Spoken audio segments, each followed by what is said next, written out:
Have you ever wondered what the future of the internet looks like? Well, Web3 is the future. In this video, I'm going to break down the evolution of the internet, dive into what a blockchain actually is, and explore how Web3 will change the internet forever. Stay tuned till the end of the video to fully understand the basics of Web3. Typically, Web3 is regarded as the next evolution of the internet, an internet where end users can own their assets, own their data, and have more control over their experiences in a completely decentralized manner, away from centralized entities and big companies controlling their experience. And this is all possible thanks to blockchains. Now, before we dive into what a blockchain is, we should look at the evolution of the internet. So we start with Web 1, and this was the very early days of the internet, early 1990s to the early 2000s. This was all about static pages, which means you could only read content that was published without really interacting with it. A read-only internet. We then move into Web 2, which is kind of the mid 2000s, and Web 2 came along and made the internet a lot more interactive. You could contribute to the internet a lot more easily. It's a lot more interactive. You could click on websites, navigate websites a lot easier. You could publish social media, blogs, create and share content on the internet. And this was the read-write internet. But with this, tech companies were coming in, they started collecting data, owning your data, and using your data. Now, Web 3.0 utilizes blockchains to aim to kind of fix this ownership and control issue that Web 2 has. The TLDR is blockchains are distributed, immutable, and transparent ledgers, the most famous being Bitcoin and use case with digital currency. And in Web 3.0, the users have control of their data. They have control over their interactions as they happen completely peer-to-peer, and the environment is inherently permissionless. It's a read-write-own internet. Now, this read-write-own internet is got two key tenets supporting it. One is decentralization, and the other is blockchain. So decentralization is kind of like the ethos or the main ethos of Web3 or the early Web3 pioneers. Now, typically referring to power, whether that's computing power or ownership and many other types of power. Decentralization is the act of taking one thing and distributing it between multiple hundreds, if not thousands, of pieces and entities. Now, with Web3, we aim to distribute the power and control away from centralized entities, empowering individuals and communities, and this is done through blockchains. So, a blockchain, as we touched on earlier, is a transparent, immutable, distributed ledger that records transactions across many computers. It's immutable, meaning that data can't be changed once it's added. Now, this can be a little bit confusing, so think of it like this. Let's say we have a book, and that book records every single transaction that's ever happened in the history of finance, for example. Now, this book can be contributed to by anyone. Anyone can write in the book. Anyone can look at the book, but no one can change the book's contents, and none of the contents of the book can be erased once it's in there. At the same time, this book is held up by many hundreds of thousands of people around the world. Anyone can hold up the book and contribute to holding up the book, but this means that no one owns the book. And because loads of people around the world who are completely separate from one another are contributing to holding up this book, it's very, very hard for it to be erased or destroyed. Now, contrasting this to what we have in traditional finance or traditional tech, whereby a company will host an app on a server which they own. Let's say they have like a server room and they're hosting the app. There is a single point of failure and a centralization of the power of that, that the control over that app, whether by the company has full control over the server and they dictate whether the app stays live or not, and they have control over the app and what happens within. When it comes to Web3, obviously blockchains are held up by a bunch of these different people around the world. There's no centralized entity controlling the server because there is no server. Everyone is the server in this case. And this is what is so powerful. Because there are so many people contributing to the upkeep of the network, you can't take it down. There's no real ownership of the network. It's not owned by anyone. And the power is then decentralized among all the participants. So blockchains enable our decentralization as networks are supported by many distributed nodes or computers, meaning there is no central entity controlling a blockchain. So, what can we use a blockchain for? Well, there are many, many, many use cases, but there's three that I'm going to touch on today. The first is finance, second is gaming, and the third are environmental projects or sustainability projects. So, decentralized finance or DeFi utilizes blockchains to essentially give users full custody of their assets and enable a permissionless peer to peer financial system. As you can see by the diagram on the left, traditional finance is lots of people kind of coming towards institutions where the institutions take control of everything and they decide the flow of money. You have to get permission to send money, receive money, etc. But with decentralized finance, it's completely peer to peer. There's no middlemen, it's permissionless in nature. As long as you have the details or the address of your recipient, you can send funds to them, no problem. Now, with this, the financial system can move away from bureaucracy and corruption into a fairer, more equitable system governed by code. DeFi aims to create an open and accessible financial system, removing intermediaries and empowering everyday people. DeFi platforms, of which there are many, let users lend, borrow, trade, earn interest without going through traditional banks. And the inherent permissionlessness of blockchains means anyone can provide liquidity to these DeFi protocols. So you might have only $500 and you might want to earn a little bit of yield, so you can go and lend your assets wherever you'd like or provide liquidity wherever you'd like. No one is going to stop you. Next is gaming. So Web3 games are a new category of game.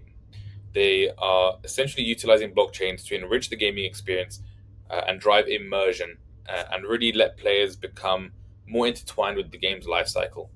Now, there's three core opportunities for gaming here by utilizing blockchain. The first is ownership over assets. So, by tokenizing in game assets and making them into things like NFTs or other types of tokens, which are basically just pieces of data, players can own their skins and do as they please with them. Now, traditionally, let's say you're playing a game like Fortnite and you buy a skin, that skin belongs to you on your Fortnite account. In this case, you're owning an asset that represents the skin that is in your personal wallet. So that way, wherever you go, you have your asset. Whereas in traditional gaming, you still have to be inside the game to own that asset. If your account goes away or you get banned, you lose the assets. In this case, if you were to get banned or the game goes down, you still own your asset. Now, this means that centralized companies cannot take away those assets. You own it. It's all on you. It's on the blockchain. No one can take it away from you, unless you obviously send it to someone else. The second is community first gaming. So blockchain enabled governance, which is kind of pushed through smart contracts or is enabled through smart contracts, which we can get onto in another video. But essentially, blockchain-enabled governance can allow for a games community to vote on the game's development or the happenings within the game. Now, this can be related to missions, to new skins, to new weapons, or whatever have you. And again, this is all governed through smart contracts. It's all governed by code. Usually, what happens is a game will have a token.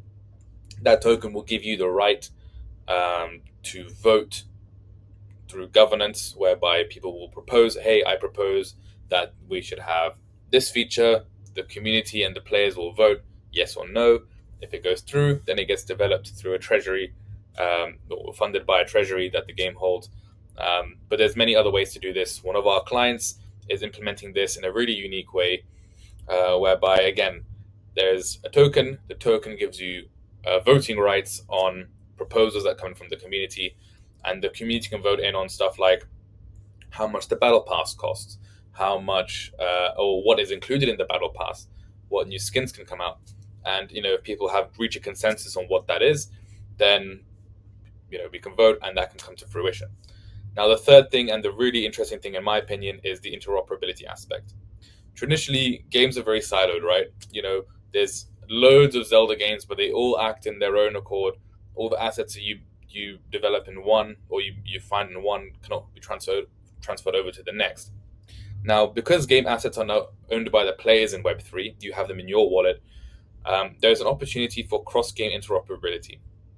And what this might look like is, let's assume you're building a game and you have a specific lore and a really rich history there's a really rich lore that you're developing.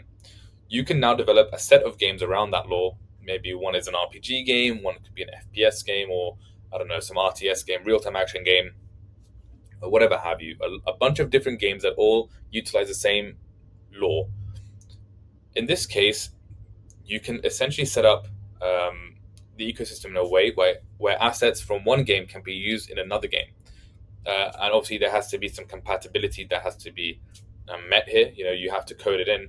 But now, because players own the assets, you can give them the opportunity to move their assets between games, which is really interesting. And I think creates a much more rich experience and helps people really uh, get emotionally involved with a franchise a lot more easily.